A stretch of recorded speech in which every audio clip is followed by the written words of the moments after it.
Search and rescue operations are currently underway in Ladysmith, Kwa-Zulu Natal, where at least 12 people are still missing following heavy rains. Later today, the Cooperative Governance MEC Bongiwe Sithole-Moloi will visit the area to monitor rescue efforts. The MEC will assess the damage caused by the severe storms on Christmas Eve. The weather is still bad in the province, and rain has been falling steadily. Rescuers have appealed to those who are missing loved ones not to put their own lives in danger searching for them. Let's touch base with Newzroom Afrika's Karinda Jagmohan, who is in Ladysmith, also taking a look at search operations. It's kind of difficult, Karinda Jagmohan, for families to just sit by and wait for the authorities to come and help them, as some of them you're about to show us are leading their own search operations. Certainly, there is frustration on the ground currently. My colleague Gifton Kosi showing you some of the family members behind us who are waiting for some answers. They're waiting for some answers from police, from rescue services with regards to the operations as it stands. Remember, the last successful recovery, unfortunately, of human remains were 2 days ago. So at this point, family members are waiting for more answers. I'm joined by a Ladysmith pastor, Willingmore Mhlanga. Pastor, thank you for speaking to us. Difficult time. Tell us about the community. I know you just spoke to them, held a prayer, and the need for this at this time. Thank you very much. This is a difficult time for our community. We are a close-knit community. We usually say almost everyone knows each other here. And so to be at this point where it's Christmas season, where people are meant to be rejoicing, and we are met with this tragedy, it's a difficult time, not for the directly affected families, but for all of us as a community. For if one of us is in pain, all of us are in pain. And as a local minister in the congregation I serve, we have a church elder who is directly affected. So I was coming to support. So their husband and a child are not yet found, and we are coming for the congregants. But we recognize I am not a local pastor serving just the congregation I'm in, but the whole community.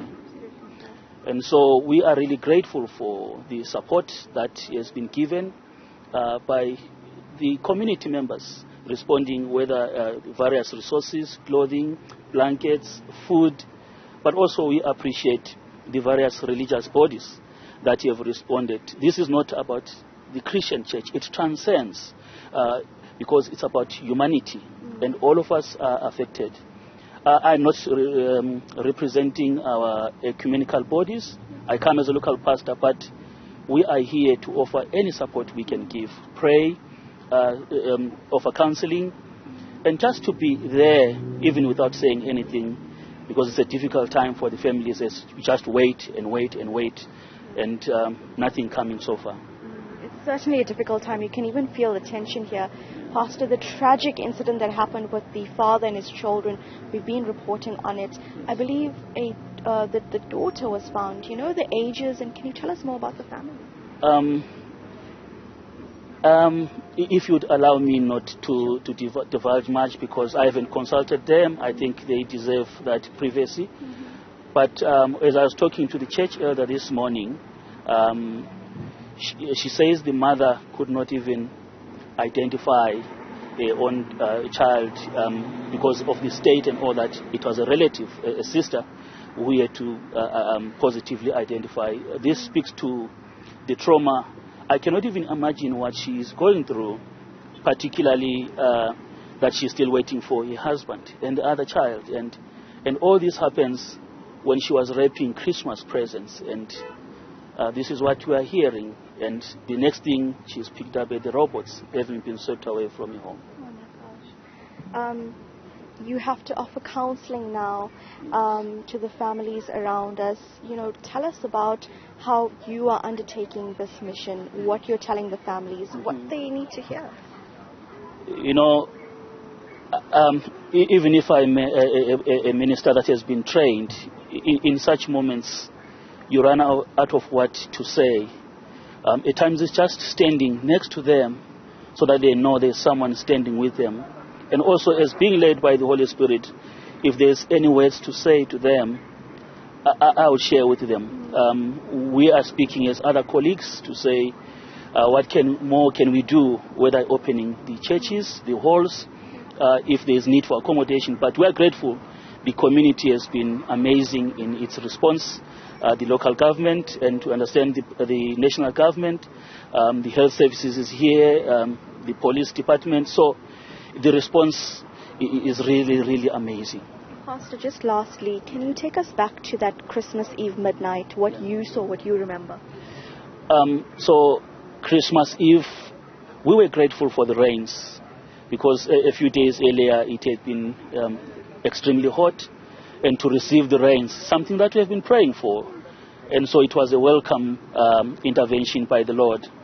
But the morning of it is what was really painful. As we began the service at 8:30 on Christmas Day, members who were crying. It's supposed to be a joyous moment, a Christmas service. But we had to take that moment as we began the service just to allow people to grieve, to pray, and then we had to continue the service. But it was a somber atmosphere, because how does one rejoice in situations like this? The church had given me even leave, but how do I go away and say, let me rest, when the community that God has placed me in is in need of this support? Pastor, thank you so much for your time and all that you have done. Thank you so much, sir. Pastor Willingmore Mhlanga, who you just heard that devastating Christmas Eve midnight, a family wrapping Christmas presents, and now, of course, the body of the daughter has been found, the mother, the church, they're still waiting for answers about the father and the child. I just want to show the background, Pastor, if you'll just allow us. You'll see here rescue services. Just now there was a prayer that Pastor Mhlanga led with dozens of people that were here. They've sort of left this area just to try and give a word of comfort, saying, they understand that this is a trying time, but for communities to come together. Communities, the families, they are frustrated. They've been waiting for some answers, and just on the outskirts, as we speak to families off camera, because not many are keen to speak to the camera right now because of the trauma they're going through. They say that they believe more searches should be done in a specific area for them. They want to see more police on the ground as well. About 10 minutes ago, we saw the Cocta MEC's convoy go past this area. We understand she's gone to the caravan park area to survey the damage there, and she will be returning here very soon. And of course, to give clearer answers about the disaster management teams. There are police teams now from Port Shepstone, which is south of Kwa-Zulu Natal, as well as Durban, that have come forward, that are going to be on the ground too. But this is day 3, and rescuers are still looking. Search teams are still looking for 12 people now. Karinda, Jagmohan, thank you very much for that update.